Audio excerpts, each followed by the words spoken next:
Hello friends, কেমন আছো? আজ আমি চলে এসেছি ক্লাস 11-এর নতুন একটি ভিডিও নিয়ে। তোমাদের রাষ্ট্রবিজ্ঞানের স্বাধীনতা বিষয়ের উপরে আজকের ভিডিও। তো বন্ধুরা, দেখতে পাচ্ছ কম্পিউটার স্ক্রিনে স্বাধীনতা বলতে কী বোঝায় তা আজকে আমরা জানবো এই ভিডিওর মাধ্যমে, ঠিক আছে? এর সাথে সাথে আইন ও স্বাধীনতার সম্পর্ক, ঠিক আছে, এগুলো আমরা জানবো। যাই হোক, চলো শুরু করি। দেখো, রঙ্গলাল বন্দ্যোপাধ্যায় বলে একজন লোক, তার গান আমরা পড়ে থাকি। তার গানটা কী বলো তো? তোমরা সবাই জানো হয়তো, স্বাধীনতাহীনতায় কে বাঁচিতে চায়, হে কে বাঁচিতে চায়। তো সেই স্বাধীনতা নিয়ে আজকে আমাদের আলোচনা। দেখো, প্রথমে হচ্ছে স্বাধীনতা। দেখো, স্বাধীনতা ইংরেজি হচ্ছে লিবার্টি, এছাড়াও ফ্রিডম বলা হয় স্বাধীনতাকে। হ্যাঁ, ইংরেজিতে ফ্রিডম মানেও স্বাধীনতা, লিবার্টি মানেও স্বাধীনতা, ঠিক আছে? এবার স্বাধীনতার বাংলায় দুটি অর্থ আছে। একটা কি, যখন একটি দেশ বা জাতি অপর একটি বিদেশি রাষ্ট্রের নিয়ন্ত্রণ থেকে মুক্তি লাভ করে, তখন আমরা বলি যে কিনা দেশটি স্বাধীনতা লাভ করেছে, তাই না? আবার কোনো ব্যক্তি যদি বিশেষ অধিকার, মানে স্বাধীনতা বলতে কোনো ব্যক্তির বিশেষ অধিকার বা ক্ষমতাকে বলা হয়, যেমন বাক স্বাধীনতা, মত প্রকাশের স্বাধীনতা, ধর্মীয় স্বাধীনতা ইত্যাদি। বোঝা গেল? এবার স্বাধীনতার অর্থটা কি? স্বাধীনতার অর্থ কি? স্বাধীনতা বলতে কি বোঝায়? মানে সাধারণভাবে যেটা লোকমুখে প্রচলিত কিনা, স্বাধীনতা বলতে বোঝায় ব্যক্তির বাহ্যিক আচরণের, মানে বাহ্যিক আচরণের সম্পূর্ণ অধিকার বা অনিয়ন্ত্রিতভাবে যা খুশি তা করার অধিকার। আমি যা খুশি তা করতে পারি, এটাই আমার স্বাধীনতা। আমার স্বাধীনতা আছে বলেই না আমি করতে পারি। কিন্তু রাষ্ট্রবিজ্ঞানে অনিয়ন্ত্রিত বা অবাধ স্বাধীনতা স্বীকার করা হয় না, ঠিক আছে? যাই হোক, তো এই হচ্ছে ব্যাপার। এবার রাষ্ট্রবিজ্ঞানের স্বাধীনতা কি না, স্বাধীনতা তাহলে সংজ্ঞা পড়তে হবে আমাদের। দেখো, রাষ্ট্রবিজ্ঞানের স্বাধীনতা বলতে কি বোঝায় না, স্বাধীনতার সংজ্ঞা পড়তে হবে আমাদের। এক কথায় বলা যায়, স্বাধীনতা হলো রাষ্ট্র কর্তৃক সৃষ্ট ও সংরক্ষিত এমন একটি পরিবেশ যেখানে শর্ত মেনে, মানে শর্ত সাপেক্ষে এবং আইন অনুযায়ী সকল মানুষ তার ব্যক্তিসত্তার সম্পূর্ণ বিকাশের সুযোগ পায়। তাহলে আইন মেনে কিন্তু অবশ্যই, তাহলে এখানেই আইন আর স্বাধীনতার একটা সম্পর্কের আভাস তোমরা পেয়ে যাচ্ছ। বোঝা গেল? তাহলে আইন মেনে কিন্তু ব্যক্তিসত্তার সম্পূর্ণ বিকাশের সুযোগ পাওয়াকেই কিন্তু স্বাধীনতা বলছে। এবার স্বাধীনতার আবার দুটি দিকও আছে। কী কী দিক? তোমরা হয়তো বইতে পড়ে থাকবে। স্বাধীনতার দুটি দিক হলো, একটা হচ্ছে ইতিবাচক, একটা হচ্ছে নেতিবাচক দিক। আচ্ছা, এবার বুঝবো প্রথমে আমরা নেতিবাচক দিকটা কি। দেখো, বলছে কি, নেতিবাচক স্বাধীনতা এর প্রথম সমর্থক কয়েকজনের নাম আমি লিখে দিয়েছি। দেখো, Herbert Spencer, Hobbes, Locke, Adam Smith, এদের নাম তোমরা শুনে থাকবে রাষ্ট্রবিজ্ঞানে, দর্শনে, ঠিক আছে? দেখো, নেতিবাচক স্বাধীনতা কাকে বলে? এবার দেখো, বলছে কি, নেতিবাচক স্বাধীনতা বলতে বোঝায় সমস্ত রকম রাষ্ট্রীয় নিয়ন্ত্রণ দূর করে ব্যক্তির স্বাধীন আচরণ, মানে স্বাধীন আচরণকে স্বীকৃতি দেওয়া। বোঝা গেল? কীরকম বলো তো? রাষ্ট্র তোমাকে কোনো রকম বাধা দেবে না, তুমি যা খুশি তা করতে পারো, পুলিশ তোমায় কিছু বলবে না। বুঝতে পারলে? ব্যাপারটা এই ধরনের। তো রাষ্ট্র তোমায় কিছুই বলবে না, তুমি যা খুশি তা করতে পারো, রাষ্ট্র তোমার স্বাধীনতায় হস্তক্ষেপই করতে পারবে না। বোঝা গেল? তাহলে তারপরে চলো দেখা যাক। তারপর বলছে ইতিবাচক স্বাধীনতা কি। দেখো তো, ইতিবাচক স্বাধীনতা কি?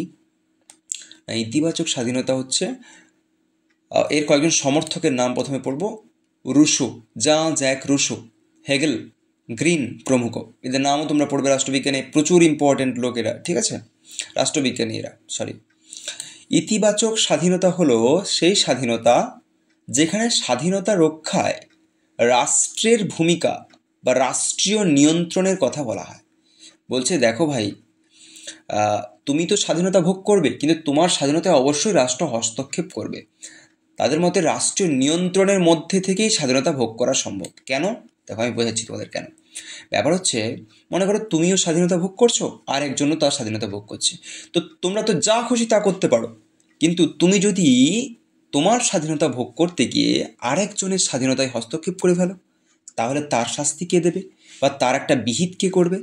তো তখন আসছে কিনা রাষ্ট্র বলছে কি, দেখো ভাই, তুমি স্বাধীনতা ভোগ করো, কিন্তু তোমার স্বাধীনতায় অন্য কেউ যেন হস্তক্ষেপ না করে, সেদিকে রাষ্ট্র নজর রাখবে। এবার তুমি যদি অন্য কারোর স্বাধীনতায় হস্তক্ষেপ করো, তখনই রাষ্ট্র তোমার স্বাধীনতায় হস্তক্ষেপ করবে। বোঝা গেল? এবার বলছে লাস্কির মতে স্বাধীনতা কি। দেখো, স্বাধীনতা হলো এমন একটি পরিবেশের সযত্ন সংরক্ষণ যেখানে মানুষ তার ব্যক্তিসত্তাকে সম্পূর্ণভাবে বিকশিত করতে পারে। এটা আছে লাস্কির মতে।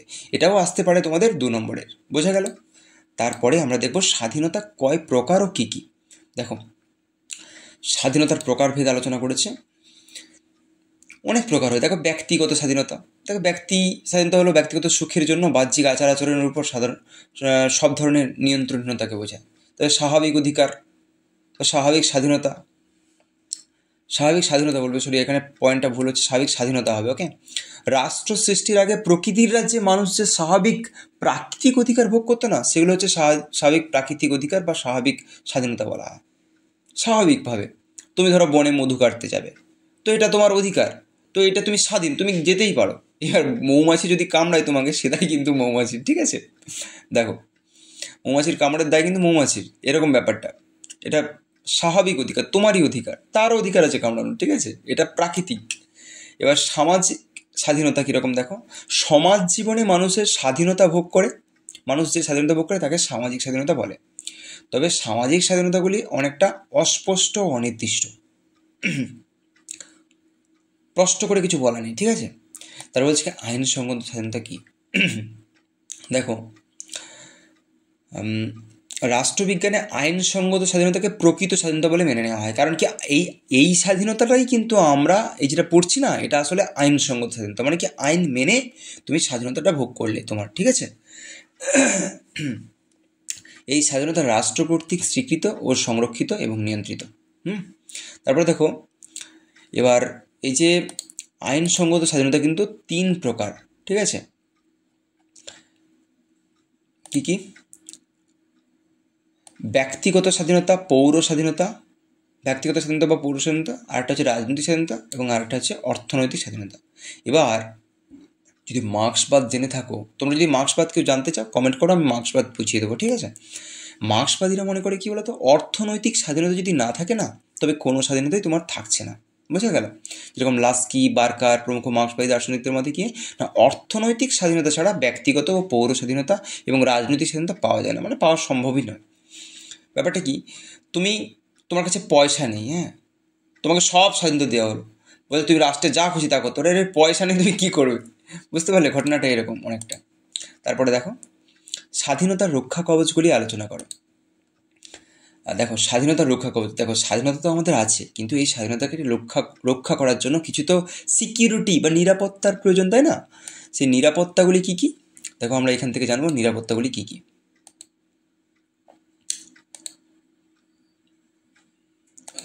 দেখো, প্রথম হচ্ছে সাংবিধানিক মৌলিক অধিকারের লিপিবদ্ধকরণ। দেখো, তোমাদের দেশের যে সংবিধান আছে, সেখানে যদি মৌলিক মানে সাধারণ যে অধিকারগুলো, সেগুলো যদি লিপিবদ্ধ থাকে, তাহলে কিন্তু তোমার স্বাধীনতায় কেউ হস্তক্ষেপ করলে তুমি আদালতের কাছে যেতে পারবে, এবং তোমার অধিকারগুলি রক্ষা করতে পারবে। যেমনটা কিনা ভারতের আছে, ভারতের সংবিধানে এই যে 12 থেকে 35 নম্বর ধারা পর্যন্ত এই মৌলিক অধিকারগুলিকে লেখা আছে, ঠিক আছে? এবার এখানে কনস্টিটিউশনাল রেমিডিস অর্থাৎ সাংবিধানিক প্রতিবিধানের অধিকারও এর মধ্যে আছে, বোঝা গেল? তো সেখানে কি না, তুমি যদি তোমার স্বাধীনতাগুলি মানে হারিয়ে ফেলো না, মানে মৌলিক অধিকারগুলি হারিয়ে ফেলো, তাহলে কিন্তু মানে সরকার বলছি, তাহলে কিন্তু তুমি কোর্টের কাছে গেলে কোর্ট 5টা রাইটস জারি করতে পারে ভারতবর্ষে।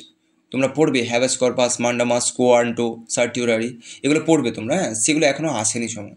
যাই হোক, তারপরে দেখো ক্ষমতা স্বাতন্ত্রীকরণ। দেখো, মন্তেস্কু হলেন ক্ষমতা স্বাতন্ত্রীকরণ নীতির প্রধান প্রবক্তা। আইন বিভাগ, শাসন বিভাগ এবং বিচার বিভাগ, সরকারের এই 3টি বিভাগ যদি একটা নির্দিষ্ট ব্যক্তির হাতে না থাকে, তবে স্বৈরাচারের কোনো সম্ভাবনাই থাকে না। যদি একজনের ব্যক্তির হাতে থাকে, তাহলে কী হবে? তাহলে সে তো স্বৈরাচারী হয়ে উঠবে, তোমাদের উপরে অত্যাচার করবে, বোঝা গেল? এটাই হলো ক্ষমতা স্বাতন্ত্রীকরণ। ক্লিয়ার? আচ্ছা, তারপরে দেখবো আমরা আইনের অনুশাসন কি। দেখো, আইনের অনুশাসন বলতে দুটো জিনিসকে বোঝায়। একটা কি না, আইনের প্রাধান্যকে বোঝায়, আর একটা কি না, আইনের দৃষ্টিতে সাম্যকে বোঝায়, ঠিক আছে? দেখো, আইনের প্রাধান্য থাকলে কি না, সরকার বেআইনিভাবে ব্যক্তির স্বাধীনতায় হস্তক্ষেপ করতে পারবে না, এবং আইনের দৃষ্টিতে সাম্য থাকলে কী হবে, ধনী দরিদ্র, উঁচু নিচু, স্ত্রী পুরুষ নির্বিশেষে সবার জন্য সমান আইন থাকবে, তাই না? এই দুটোর অর্থ কিন্তু এই লাইনটার মধ্যে বোঝানো আছে, ঠিক আছে? এই লাইনটার মধ্যে। তারপর দেখো দায়িত্বশীল সরকার। আচ্ছা, দায়িত্বশীল সরকার কি না, দায়িত্বশীল শাসন ব্যবস্থা স্বাধীনতার অন্যতম রক্ষা কবচ। একটি দায়িত্বশীল সরকার ও বিরোধী দলের উপস্থিতি, মোস্ট ইম্পর্টেন্ট, বিরোধী দল, হ্যাঁ, যেটা আমাদের প্রতিটা সংসদে দেখো, রাজ্য আইনসভায়ও আছে আর আমাদের লোকসভায়ও আছে, ঠিক আছে। তো দেখো, বিরোধী দলের উপস্থিতি, সক্রিয় শক্তিশালী বিরোধী দলের সমালোচনার ভয়ে সরকার কিন্তু স্বাধীনতার উপর হস্তক্ষেপ করার সাহসই পায় না, তাই না? তাই এই বিরোধী দলের উপস্থিতি কিন্তু সবচেয়ে বেশি ইম্পর্ট্যান্ট, আর তখনই সরকার হয়ে ওঠে কি দায়িত্বশীল সরকার। বোঝা গেল? এবার হচ্ছে প্রত্যক্ষ গণতান্ত্রিক নিয়ন্ত্রণ। দেখো, বলছে কি, তুমি যদি ভোট দিয়ে সরকার নির্বাচন করো, ধরো কোনো একটা সরকার তোমার স্বাধীনতায় হস্তক্ষেপ করছে, তুমি দেখতে পাচ্ছ এই সরকার খুবই আমাদের রাইটসগুলোকে মানছে না, হ্যাঁ, মৌলিক অধিকার বলে খর্ব করছে, যেরকম ইন্দিরা গান্ধী সরকার করেছিল, ঠিক আছে। তো যাই হোক, তখন কি করবে তুমি না, ভোটের মাধ্যমে তুমি তো সরকার চেঞ্জ করে দেবে, সরকার পরিবর্তন করে দেবে, তাই না? তাই বলছে প্রত্যক্ষ গণতান্ত্রিক নিয়ন্ত্রণ।